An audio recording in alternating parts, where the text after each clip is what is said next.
अस्सलामुअलैकुम welcome to my YouTube channel. I hope आप सब ठीक होंगे। और आज मैं आपके साथ एंग्री बर्ड का नेक्स्ट पार्ट शेयर करने वाली हूँ। और अगर पहले वाले पार्ट्स नहीं देखे तो वो भी देख लीजिएगा। और स्टोरी पसंद आए तो लाइक और कमेंट कर दीजिएगा। पता नहीं क्यों आप इस स्टोरी को इग्नोर कर रहे हैं। खैर वैसे कि स्टोरी ख़त्म ही होने वाली है। और जो लोग चैनल पे नए हो चैनल को सब्सक्राइब कर लीजिएगा। और जो हमारी नई स्टोरी है बी माई लव उसको भी देखिएगा और बताइएगा कि आपको कैसी लगी। तो चलें हम अपनी स्टोरी की तरफ चलते हैं। लैन वांग जी अब अपने ऑफिस में बैठा हुआ था और वो पास 3 साल पहले होने वाले उस इंसिडेंट को याद कर रहा था। और वो मनहूस रात उसकी ज़िंदगी का कितना बड़ा ही एक दुख साबित हुई थी, जो कि उससे सब कुछ छीन के ले गई थी। उसका विशु उससे दूर चला गया था और वो उसकी नज़रों में गुनाहगार ही बन के रह गया था। उसने कितनी ज़्यादा कोशिश की थी, कितना भी वो शियान को यकीन दिलाने की कोशिश की थी कि उसने उसके साथ कुछ भी नहीं किया और उसके साथ कुछ हुआ भी नहीं था, क्योंकि वांग जी टाइम से ही पहुंच गया था। और वो जो भी था वो विशु की इज़्ज़त को कोई नुकसान नहीं पहुंचा सका था। लेकिन विशु की जो भी हालत थी, सैमी को उसकी हालत देख के यही लगा था कि वांग जी है जिसने उसके साथ कुछ बुरा करने के बारे में सोचा है। और सैमी वो तो उसका शोर सुन के ही आया था ना उसके रूम में, और उसने अपने सामने वांग जी को ही देखा था जो कि बिल्कुल वो शियान के ऊपर ही था। और फिर बस ऐसे गलत फहमी में वो एक दूसरे से दूर हो गए थे। ना ही सैमी ने उसकी बात का यकीन किया था और ना ही वो शियान ने, क्योंकि उसे पता था अंकल पहले भी झूठ बोल के उसका फ़ायदा उठा चुके हैं, तो अब भी उन्होंने यही किया होगा। और वांग जी वो तो बस चुप ही हो गया था। और ऐन शादी वाले दिन ही वो शियान अपने भाई के साथ लंदन वापस चला गया था। और सैमी ने तो उसको सरप्राइज़ देने के लिए उसकी टिकट्स और वीज़े का इंतज़ाम भी कर दिया था। वो उन दोनों को हनीमून पे भेजने वाला था शादी के बाद, लेकिन ये टिकट उससे पहले ही काम आ गई थी। और बाद में यूँ ने फिर जल्दी के ऊपर तेल का काम ही किया था। उसने वांग जी को ये यकीन दिला दिया था कि वो शियान ने किसी और को ही बुलाया था, और वो भी उसके फ़ोन से कॉल करके। और फिर उसने अपने डायल लिस्ट भी दिखाई थी और वांग जी ने देखा कि वो शियान ने कितनी देर तक वैन चाओ से बात की थी। यानी कि वैन चाओ ही था जो वांग जी से पहले वो शियान के साथ था। और वो शियान ने कैसे वांग जी पे इल्ज़ाम लगा दिया था। वांग जी जो कि अब वो शियान को ही गलत समझ रहा था, और वो शियान जो कि वांग जी को ही अपना कसूरवार समझता था। और यू को चाहे बेचने के पैसे ना भी मिले हों, लेकिन उन दोनों को दूर करने के लिए उसे बहुत बड़ी रकम मिल गई थी वैन चाओ से। और वो शियान उसकी ज़िद था, वो उसे हासिल नहीं कर पाया तो क्या हुआ था, वो उसे वांग जी का भी नहीं होने देगा, ऐसा उसने सोचा था और ऐसा उसने कर भी दिया था। और फिर उसने यू को यही बोला था कि वो बस किसी तरह वांग जी की नज़रों में भी वो शियान को गिरा दे। और यू ने तो ऐसे किया था ना। और वैसे भी वो शियान तो चला ही गया था ना, उसे क्या ही फ़र्क पड़ने वाला था, चाहे वांग जी उससे प्यार करे या नफ़रत। और आज 3 साल ही हो चुके थे। वो शियान ने कितनी बार बाद में वांग जी को कॉल की थी, उससे बात करने की कोशिश की थी, लेकिन वांग जी वो तो उससे बिल्कुल भी बात करने के लिए तैयार ही नहीं था। और वो क्यों ही करे उससे बात, उसने उसे धोखा दिया था। वो कैसे ही अपनी माँ के पास रहने के बहाने से वहाँ वैन चाओ को ही बुला के ले आया था। और फिर वैन चाओ के किए किराए का इल्ज़ाम वो वांग जी पे ही लगा रहा था। कितना ज़्यादा शातिर था, और वांग जी उसे कितना मासूम और बिल्कुल बेवकूफ़ सा लड़का ही समझता था। नहीं करेगा वो उससे बात, हाँ बिल्कुल नहीं करेगा। उसने उसे धोखा दिया है, वो कोई नहीं है उसके लिए, कोई भी नहीं है। वांग जी पास पुराने टाइम को याद करके अपने ऑफिस में ऐसे ही उदास सा बैठा हुआ था। और अब तो उसका बिहेवियर अपने ऑफिस स्टाफ के साथ और भी ज़्यादा ही बुरा हो गया था। अब कोई नहीं था ना जो कि उसके गुस्से को ठंडा कर सके। वो विशु बाबा तो नहीं था जो उसके गुस्से से ऑफिस वालों को बचा लेता, वो तो चला ही गया था। और अब अचानक से उसके मोबाइल की रिंग बाज रही थी। हेलो, कौन है, किसको मौत पड़ गई है? मैं हूँ तुम्हारा बाप, और मुझे मौत नहीं पड़ी, मैं जिंदा हूँ। लहन चहन ने बोला था और उसने जल्दी से सॉरी बोल दिया था। आई एम सॉरी पापा। हाँ, किधर हो तुम? तुम्हें याद है ना आज हमें एयरपोर्ट जाना है? क्या क्या करने जाना है एयरपोर्ट? मुझे कुछ याद नहीं है। तुम्हें याद नहीं है आज हमने विशु को लेने जाना है, वो वापस आ रहा है। और 1 हफ्ते बाद तुम दोनों की शादी है, तुम कैसे ही भूल सकते हो वांगजी? पापा, आप इतना कुछ होने के बाद भी कैसे ही उसके बारे में इतना नॉर्मली और इतना अच्छे से सब बोल सकते हैं? आप जानते नहीं उसने क्या किया? उसने मुझे धोखा दिया था। उसने मेरी इज़्ज़त को आग में मिला दिया और वो ऐन शादी वाले दिन मुझे छोड़ के चला गया था और आपको फिर से उसकी याद सता रही है। और आपको तो वो पसंद नहीं था ना, वो तो कितना ज़्यादा इरिटेटिंग लगता था आपको। ऐसा कुछ नहीं है वांगची, वो सब एक गलत फहमी थी। और सैमी ने बताया ना कि वे शियान बहुत ज़्यादा परेशान है, उसे बहुत ज़्यादा अफसोस है कि उसने तुम्हारे ऊपर शक किया, वो तुमसे माफ़ी मांगना चाहता था। उसने कितनी बार कॉल की लेकिन तुम तो बात ही नहीं करते। बस पापा बहुत हो गया, मैं उससे बिल्कुल बात नहीं करूँगा। और क्यों करूँ मैं बात? जब उसकी मर्ज़ी होगी मुझसे बात करेगा, जब उसकी मर्ज़ी होगी नाराज़ हो जाएगा, जब उसकी मर्ज़ी होगी मुझे छोड़ के चला जाएगा और जब उसकी मर्ज़ी होगी वो वापस आ जाएगा। क्यों पापा? क्या मैं कोई नहीं हूँ? क्या मेरी कोई मर्ज़ी नहीं है? मेरी कोई फीलिंग्स नहीं है? मैंने इतने साल उसका इंतज़ार किया, मैंने खुद को उससे दूर रखा। हाँ, मैं बहक जाता था लेकिन मैंने खुद को सँभाल के रखा और उसने क्या किया? उसने ये सिला दिया मेरे प्यार का। पापा मैं उसको बिल्कुल माफ़ नहीं करूँगा। वांजी कितना ज़्यादा दुखी हो गया था, उसे तो जैसे रोना ही आ रहा था और उसके पापा फ़ील कर सकते थे उसके दुःख को। लेकिन वो जानते थे कि कहीं न कहीं कुछ ना कुछ तो गलत है। और सैमी ने भी तो उन्हें बताया था कि वो शियान को अभी भी लगता है कि वांगजी इतना गलत नहीं हो सकता। हाँ, वो उस टाइम गुस्सा था, लेकिन वो बाद में आके बहुत ज़्यादा ही वांगजी को मिस करता था, वो उससे बात करना चाहता था। लेकिन वांगजी वो भी तो बात करे तब ना। और सैमी ने इन 3 सालों में वो शियान को बहुत ज़्यादा ही मैच्योर बना दिया था, उसे कितना ज़्यादा समझाता रहा था, उसे वांगजी की अच्छाइयाँ बताई थी उसने, उसे याद करवाया था कि वांगजी ने बचपन से लेके आज तक कैसे ही उसका ख़्याल रखा और वो शियान को समझ आ भी गया था। तभी तो वो वापस आना चाहता था अपने अंकल के पास, वो उनके साथ रहना चाहता था, उनसे माफ़ी माँगना चाहता था। लेकिन अब वांगजी का क्या? वो कैसे ही उस धोखेबाज लड़के को दोबारा से अपनी लाइफ में कबूल कर लेगा? नहीं कर सकता। चाहे वो समझदार हो जाए, चाहे वो समझ भी ले, लेकिन उसने कितने साल बर्बाद कर दिए थे। वांगजी जो कि अब 5 महीने बाद 39 का ही होने वाला था, उसकी तो जैसे ज़िंदगी गुजर गई थी ना, वो शियान के इंतज़ार में। और वो शियान ने बिल्कुल भी उसकी कदर नहीं की थी। देखो वांजी बस बहुत हो गया, मैं और कुछ नहीं सुनूंगा। तुम्हें आना है और हम उसे लेने जाएंगे और देखो बात करने से ही बात बनेगी। तुम आओ, हम जा रहे हैं। पापा मैं नहीं आऊँगा, तुम्हें आना होगा वांजी, नहीं तो तुम मेरा मरा हुआ मुंह देखोगे। पापा ने जैसे धमकी दी थी और अब वांजी चुप भी हो गया था। हाँ, ये पापा ने भी उसी से ब्लैकमेलिंग सीखी थी, उस विशु से, जो कि हर बात में बस अपने मरने की धमकी दे के खुद को नुकसान पहुंचाने का बोल बोल के अपनी हर बात ही मनवा लेता था। और पापा भी अब यही कर रहे थे।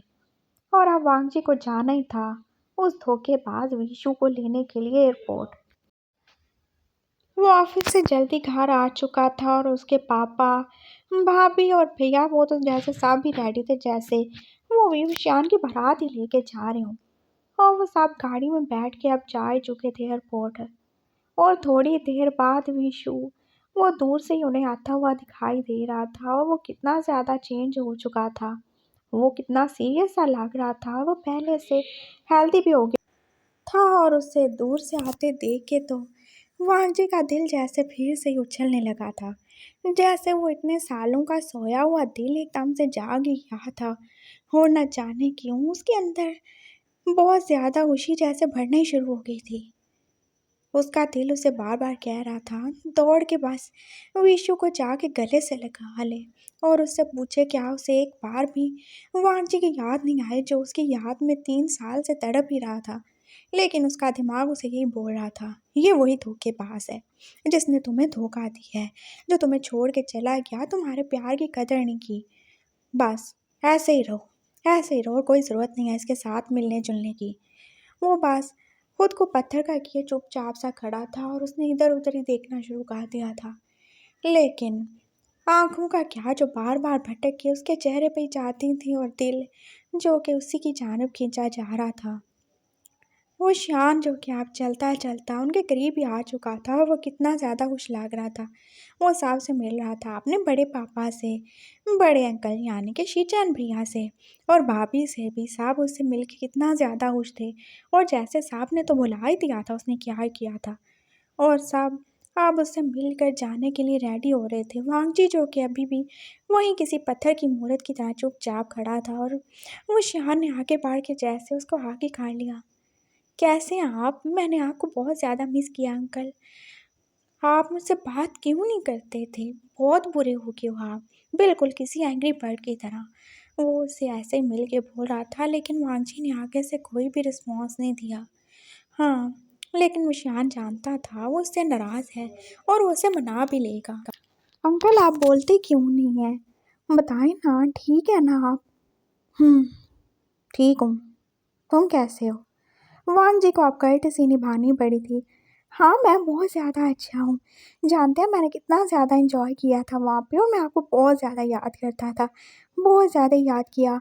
होशियार एकदम से खुशी हो गया था वांग जी के बोलने पे और वांग जी अब मुँह फेर के आगे चलने ही लगा था, लेकिन होशियार ने जैसे उसका हाथ पकड़ के उसे अपनी तरफ ही खींच लिया था और एकदम वांग जी के कुछ समझने से पहले ही उसको किस भी कर दी थी। और वो इतने लोगों के बीच में आप सब कुछ भुलाए उसे, जैसे किस करने में बिजी था और वांजी तो जहाँ था वहाँ ही जम के रह गया था। उसे उम्मीद नहीं थी कि वो शियान ऐसा वैसा कुछ कर देगा, वो भी इतने लोगों के बीच में पब्लिक प्लेस पे। और वो शियान पूरा 1 मिनट पास ऐसे ही उसको किस करता रहा था और वांगजी की हिम्मत नहीं हो रही थी कि वो उसे दूर ही हटा दे। उसका दिल जैसे बहुत तेज़ी से धड़क रहा था और फिर वो शियान ने खुद को उससे अलग किया और वो अब दोबारा से जैसे उसको हक कर चुका था। वो बस उसके कान के पास आके इतने ही बोला था, I love you uncle, please मुझे माफ़ कर दें, मैंने आपको गलत समझा, सब ठीक हो जाएगा, मैं सब सही कर दूँगा, आप मेरे हस्बैंड हो ना, मुझे माफ़ करोगे ना? उसने बोला था और वांगजी अब उसको पीछे धक्का दे के आगे ही चल पड़ा था। थैंक गॉड उन तीनों में से किसी ने भी उनकी जान नहीं देखा था, नहीं तो वांगजी की क्या इज्जत रह जाती। वो अब घर जाने के लिए तैयार हो चुके थे और गाड़ी में बैठ रहे थे। वांगजी जो कि आगे ड्राइविंग सीट पे बैठने वाला था और बाकी तीनों ने क्या किया था, वो पीछे बैठ गए थे और वो शियान को उसके साथ ही बिठा दिया गया था। और उसने सबको बारी बारी बोला, लेकिन कोई भी आगे आने को रेडी नहीं था और वो शियान को भी फिर उसके साथ बैठना पड़ा था। और अब वांगजी बस चुपचाप ड्राइव भी किए जा रहा था, लेकिन वो शियान उसको कहाँ ही आराम से कुछ करने देगा। वो शियान का हाथ जो कि बार बार वांगजी की थाइस पे बस इधर से उधर घूमे जा रहा था। वांगजी ने कितनी बार उसे गुस्से से घूर के देखा था और कितनी बार उसके हाथ को झटका भी था, लेकिन वो शियान तो जैसे अब एकदम नॉटी और फ्लर्टी हो चुका था। हाँ, ये लंदन की हवा का असर था जो कि वो ऐसे ही थर्ड क्लास हरकतें किए ही जा रहा था। वांगजी अपने साथ दूसरे 3 लोगों की वजह से चुप था, नहीं तो वो उसको बहुत ज़्यादा खरी खोटी सुनाने वाला था। ये क्या ही कर रहा था, वो कैसे इतना छोटा होके उसको सिड्यूस ही करने की कोशिश कर रहा था। हाँ, अब मुझे कोई फ़र्क नहीं पड़ता, जितनी मर्ज़ी तुम थर्ड क्लास हरकतें काट लो विशु, तुम अब मेरे दिल में वो जगह नहीं बना सकोगे जो पहले थी। तुम बहुत बुरे हो। वो बस उसे गुस्से से देखते हुए सोच रहा था और विशु जो कि बार बार उसकी तरफ देख रहा था, कभी स्माइल करके, कभी ब्लिंक करके और कभी तो वो उसकी तरफ देखते हुए अपने होंठों को लिक करना और बाइट करना शुरू कर देता था। कितना ज़्यादा चीप है, एकदम चीप हो गया ये। और इन्हीं विशु की चीप हरकतों और वांगजी की इरिटेशन के साथ साथ ही आप वो घर पहुंच ही चुके थे और विशु जैसे एकदम से दौड़ के गाड़ी से निकला था। उसने तो नौकरों तक को भी गले लगा लगा के मिलना शुरू कर दिया था। वो सब के साथ मिल के कितना ज़्यादा खुश था और अब वो जल्दी से अपने मामा पापा से मिलने जाने वाला था। वही जांग से जो कि गाड़ी साफ कर रहे थे, विशु को देख के बहुत ज़्यादा ही खुश हो गए थे और विशु कितनी देर बाद उनसे आके रोता ही रहा था। उसने साहब को बहुत ज़्यादा ही मिस किया था और मामा की तरह थी। उनकी तबीयत सही नहीं रहती थी, वो कुछ महीनों से बीमार ही थी। विशु अब टैक्सी के अंदर ही चला गया था। यहाँ पे यू पास लेटी हुई थी। वो कितनी ज़्यादा बीमार थी और उसकी आंखों के नीचे तो डार्क सर्कल्स भी पड़े हुए थे।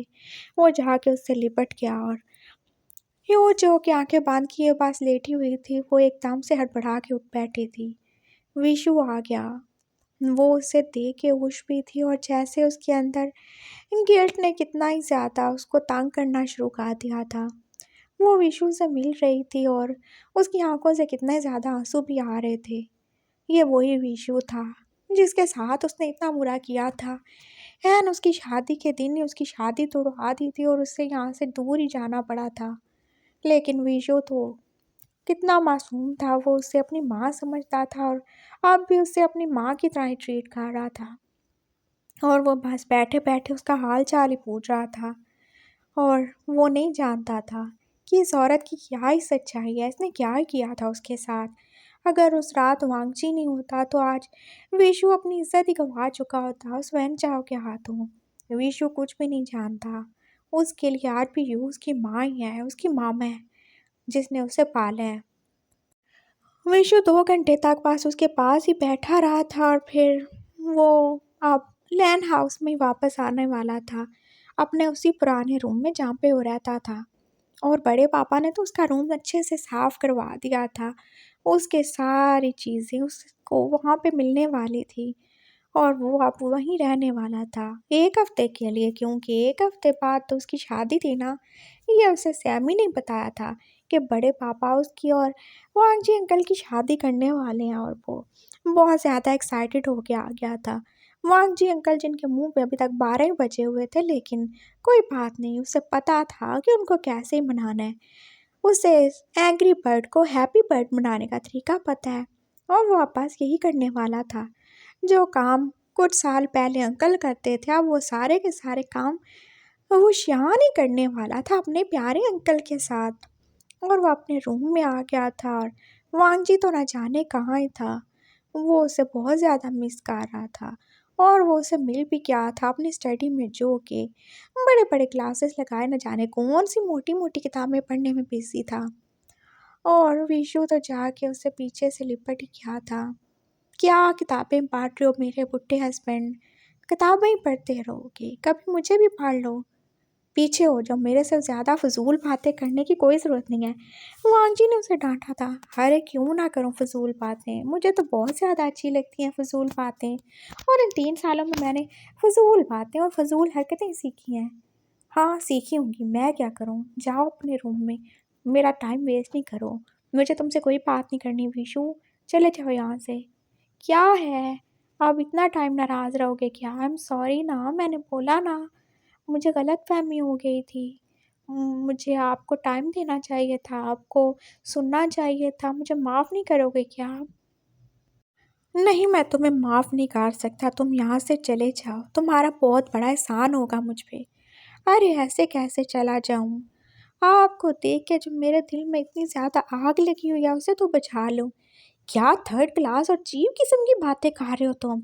वांग जी को जैसे गुस्सा ही आ गया था, उसने अपनी ग्लासेस उतार दी और वो शियान जो कि अब सीधा वांग जी की गोद में ही आके लेट चुका था। वो तो जैसे उसकी शर्ट के बटनों से खेलना ही शुरू हो गया था और वांग जी को ये सब बहुत ज़्यादा इरिटेटिंग लग रहा था। मैं कह रहा हूँ पीछे हो जाओ, नहीं तो मैं अभी तुम्हें गिरा दूंगा धक्का मार के। अच्छा, गिरा सकते हो तो गिरा लो। वैसे भी आप जैसे बुढ़े में अब इतना दम नहीं होगा जो मेरे जैसे जवान बंदे को गिरा ही दे। वो शान उसे प्रोवोक कर रहा था और जो वांगजी हो भी गया। वांगजी ने एकदम से अपनी उस बुक को जैसे टेबल पे पढ़ा था और वो शान को अपनी गोद से उठा के सीधा टेबल के ऊपर लिटा दिया था और खुद जैसे एकदम से उसके ऊपर ही आ गया था और उसके दोनों हाथों को तो जैसे अपने दोनों हाथों से उसने बांध ही दिया था। और वो शान जो ये इसके लिए बिल्कुल रेडी नहीं था। वो अब तेज तेज चलती सांसों और बड़ी बड़ी आंखों से उसकी तरफ ही देखे जा रहा था और वांगजी जो कि अब गुस्से में सीधा वो शियान की आंखों में देखते हुए बोला था, मैं बिल्कुल पुट्ठा नहीं हूँ, मैं सब कर सकता हूँ और मैं किसी को भी गिरा सकता हूँ। और तुम तो ऑलरेडी पहले से गिरे हुए हो ना, तुम्हें गिराना कौन सा मुश्किल है। वांग जी ने बोला था और हुशियान बादशाह साहब चुपचाप उसकी तरफ देख ही रहा था। और वांग जी अब उठने ही वाला था, लेकिन हुशियान ही क्या, जो कैसे उसको जाने देगा। हुशियान ने एकदम अपनी टांग वांग जी की टांगों के बीच में मारी थी और वांग जी दोबारा से अब दर्द से कराहता हुआ जैसे वो शान के ऊपर ही गिर गया था। यू, हाँ मैं आपकी वाइफ, आपकी प्यारी छोटी सी वाइफ। और आपने सोचा भी कैसे क्या मुझे ऐसे डांट टपट कर यहाँ से आसानी से चले जाओगे बिना किसी पनिशमेंट के, मेरे बुढ़े हस्बैंड। विशान ने बस इतना ही बोला था और अब उसने वांग जी को फ्लिपकार्ट के तो टेबल पे ही काट दिया था, वो तो उसके ऊपर आ गया था। और वो कितना ज़्यादा स्ट्रांग हो चुका था, वांग जी को तो यकीन ही नहीं आ रहा था। और अब वो वांग जी को पनिश ही करने वाला था। उसने फिर से अपने होंठ वांग जी के होंठों पे रख दिए थे और अब वो दोबारा से उसे वाइल्ड किस ही करना शुरू हो गया था। और वांग जी जो कि उसको हटाना चाहता था, लेकिन उशान एकदम फिर से उसकी टांगों के बीच में की काट चुका था। देखो, अगर आप चाहते हो ना कि आप हमारी सुहाग रात तक ठीक ठाक रहो और मरती रहो, तो मेरे आगे से ज़्यादा टांगे और बाजू चलाने की कोई ज़रूरत नहीं है। जो मैं कर रहा हूँ मुझे करने दो, नहीं तो फिर मुझे गुस्सा आ जाएगा। समझ गए?